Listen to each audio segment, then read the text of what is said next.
Phone tapping episode పై పోలీసులు విచారణ ముమ్మరం చేశారు.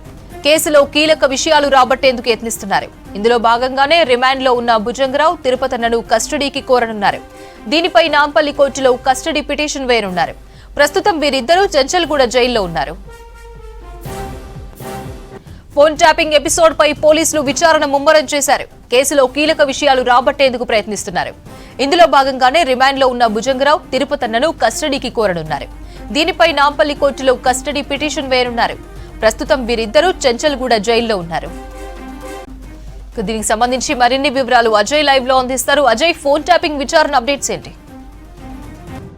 వ్యాప్తంగా సంచలనంగా మారిన ఫోన్ ట్యాపింగ్ వ్యవహారానికి సంబంధించి ఇప్పటికే ప్రణీత్ రావును అరెస్ట్ చేసిన తర్వాత చాలా కీలకమైన పరిణామాలు మనం చూస్తున్నాము. ప్రణీత్ రావుని అరెస్ట్ చేశారు, దాని తర్వాత కస్టడీ తీసుకున్నారు. కస్టడీ తర్వాత పూర్తి స్థాయిలో కూడా ప్రణీత్ రావుతో పాటు ఇటు భుజంగరావు, తిరుపతన్న ఎవరైతే పోలీసులకు సంబంధించిన అధికారులు